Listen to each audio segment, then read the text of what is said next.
What's up and welcome back. I'm John Stark from MacTheMovieGuy.com, your favorite blind film critic, and today we're going to take a look at the third episode of the second season. It's like 3, 2, 1. The Walking Dead, Dead City. We're back. I'm still blind.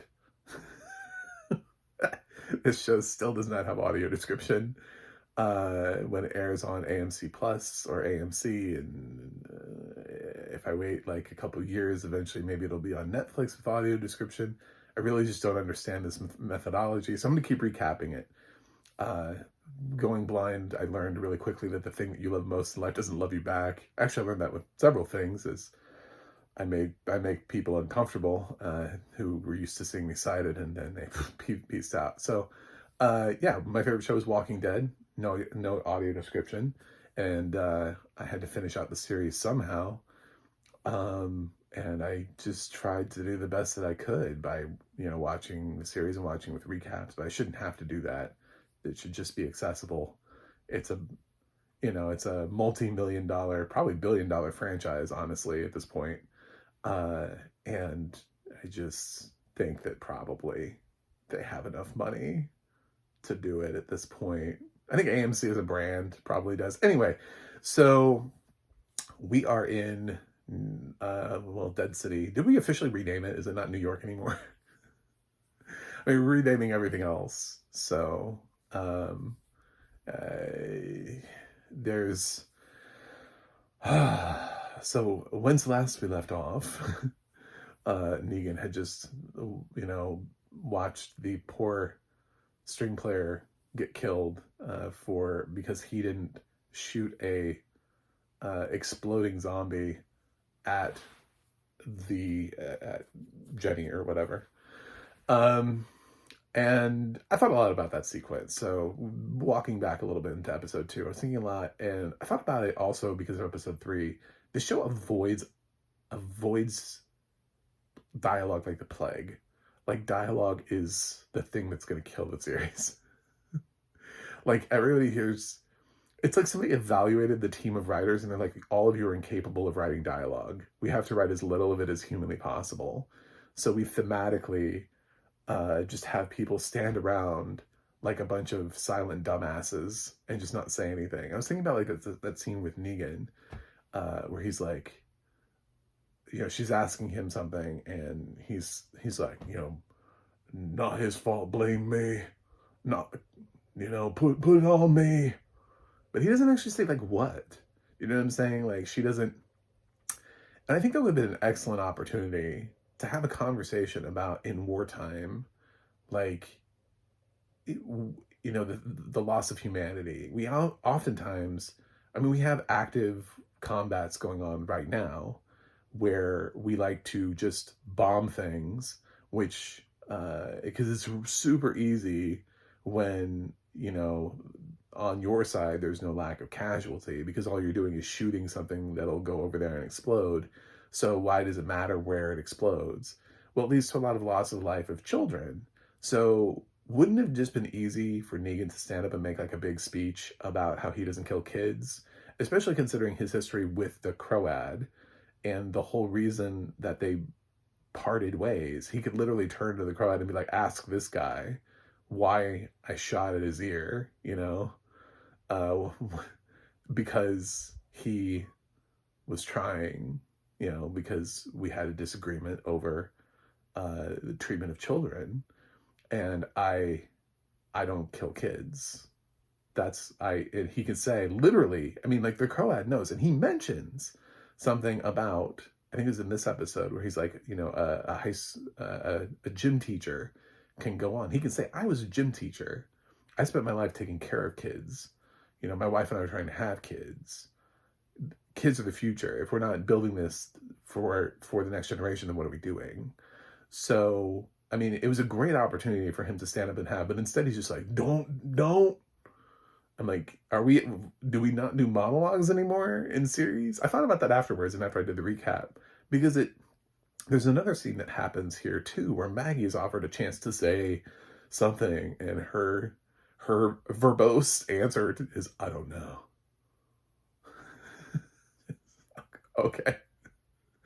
I mean, she does, and she could have some thoughts, But it's very much like no one in this series ever wants to have a conversation about anything. They just like one word, angry retort, and leave.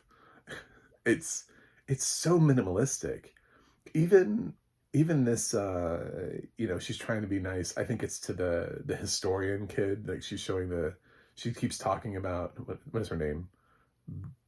Didi or Dada or Dudu or I don't care. Um she's uh the leader of Dead City, the president of Dead City, I guess, is trying to get this. Oh, is there anything we can get you? And he's like, jacket, paper, pencil. I think that's the only line he had the entire episode, even though she's clearly talking to him for like an extended period of time.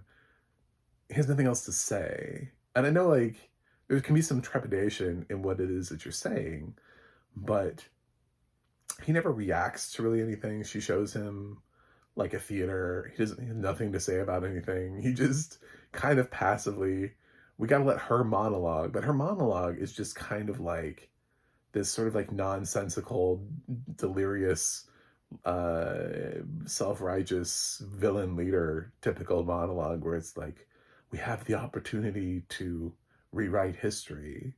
It's like, oh, so we're cool about talking about the rewriting of history in Dead City and talking about how maybe that's bad because now we're representing the erasure of past misdeeds and talking about and not thinking not you know lingering in the past but thinking more about the future, which is the constant conversation about teaching things like slavery in schools, right? Like, why do we have to keep teaching this to our kids? Racism is over, it ended. Can we just think about the future? It's like those who do not learn their history are doomed to repeat it.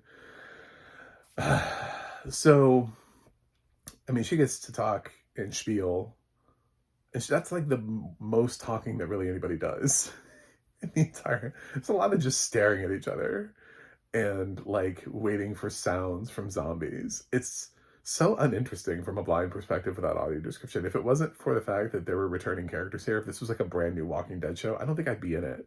Like I didn't, as much as I love Walking Dead, I didn't finish World Beyond. I didn't care. I was like, none of these people are connected to the main universe. So there's no audio description. I'm out, like, um, and then, so everybody's trapped in Central Park from that survived the zombie bombings. And Negan obviously saw something, so he's like, I know you got brats in the park. Let me go into the park and I'll clear them out, or it's my Negan, clear them out or bring them back. And then the Croad sends him with what I assume is a behemoth of a man to go along with him. And I was like, well, this dude's obviously going to die. But also, I was thinking, it's too obvious. Do you know what I'm saying? Like, Negan's got to know that the Croat's going to be suspicious if the one guy who the Croat obviously knows is more than capable doesn't come back alive. So, I kind of think, he kind of comes back too easy at the end. And he's like, well, I don't know. You're right. It's just shitstorm in there. Took down big guy. I mean, if it could take down a man like him, I don't know. Crazy. I'm like, is this really working? So I would have thought that he would have had to do something to try to distract him so that he could do what he needed to do and be like, you check over there and I'll check over here, and send him in like the other direction. I didn't think he'd actually be able to kill that guy off because he'd have to return to him because that's his like alibi, right? Is there's nothing in Central Park because Negan came back with the guy that I know, and there's nothing in there. So I think that still could have been achieved because Negan doesn't really have a whole lot of contact with any of like the Herschel Maggie crew. uh, most of them just kind of get pulled into there's a community that's living in Central Park, and they found a place to live in there with the dead around them. And I mean, we've seen that before. I mean, Rick's gang used to do it all the time, where they would cover themselves in guts and walk among the walkers. So it's not the weirdest thing. The whispers, right? Like, so it's not. I mean, it's a little dangerous. I would think it's hard to sleep at night with a whole bunch of creatures around you going all the time. Maybe you just get used to it. So there's some little community that's in there, and they're peaceful and they're just sort of chilling. And of course, what is his name? Abernathy. I care so little about the new characters in Dead City. It's so sad. He tries to bring them in. He's like, well, if you join with us, then we can offer you technology and energy and weapons. And I'm like, to what? What little... We've annexed this little community in Central Park as part of being... It's so dumb. Anyway, so... and then she who makes bad decisions is still alive, Dasha Polanco, who I love from Orange is the New Black. Whatever her character's name is. I just want to say Daya, but she's trying to, get him to, because Maggie's like, stop spreading your bullshit while I'm away, because she's going to go try to find Herschel, who got trapped somewhere. I have no idea because I'm blind and I didn't watch a recap for this one. He, I don't know, fell into a hole where I don't really care. This is not a fun Herschel. Baby Glenn did not grow up to be an achiever in life. But like Maggie's out there trying to look for him, and Herschel gets found by someone from the other group who like starts to get attacked, but Negan like sees and fires a gun, and Herschel doesn't take a whole lot of time. Like, it's not like he and Negan have like a long conversation, but it's just enough to like save them, and then they get out of there, and then like Maggie finds them, and they get the girl back. And that's kind of like the moment where there's nothing, there's no feedback, there's nothing, nobody has anything to say. This girl comes back and she's injured, and they're like, what happened? I don't know. Like, nothing. There's no follow-up questions. It's like, well, something happened. It's like that's the whole thing. What happened? I don't know. It's fucking mysterious. It's just random shit happens, man. I don't know what to say. It's just one day you're just standing there, and the next time you're just injured. It's weird how these things transpire. Then she tries to have a conversation later on with Herschel, but that's not much more of a conversation. Everyone here just has these like little conversations, but nobody ever wants to talk about anything. It's like there's so much dead air in terms of times when people could have conversations. And we've had so many great conversations, at least in the flagship show. I'm starting to wonder, like, why do we keep avoiding? They keep talking about things and then they dodge it and they sidestep it. And it's like, that's not, I feel like naturally somebody would respond there. There are times and moments when people would say something and it wouldn't just be this like sort of like reactionary, like brief, like one sentence back and forth and then we're done. We've covered it.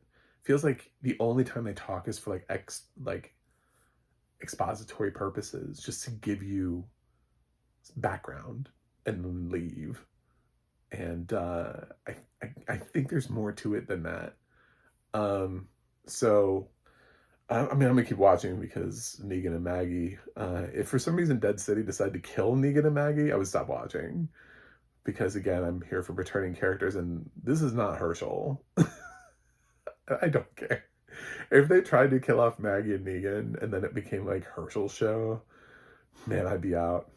I love The Walking Dead, but I need my characters I love it because of the flagship drama, which is why I watched Dead City with two characters I know, the ones who lived with characters I know, Daryl Dixon with characters I know, but not World Beyond. I did try Fear the Walking Dead, and then I did quit it, and then they added Morgan. So then I had to get up to the point where Morgan came into the show. I had to go back and try to rewatch Fear the Walking Dead because I was like, fucking Morgan's in Fear the Walking Dead now. So, um, and then other characters, obviously, that he wasn't the only one that they brought over. So, what are my thoughts? I don't know. I had audio description. I'm sure there were some somewhat brutal deaths. I'm still surprised that Di is still alive. I think that was her name on Orange is the New Black. I don't know what her name here is. I don't care. She's probably not going to live for very long. This series doesn't like to keep around new characters. Neither did Daryl Dixon. I mean, we got to the end of the second season of Daryl Dixon, and all of the other characters are already gone. Like, they've written off the entire cast. It's basically back to being what it was originally supposed to be, which was Daryl and Carol. And then they were like, and then Melissa was like, I don't know, I need some time off. And they were like, well, fuck, we're not going to wait for her. So then they like sent Daryl to France. And then Carol was like, oh, I'll come back. And they're like, oh shit.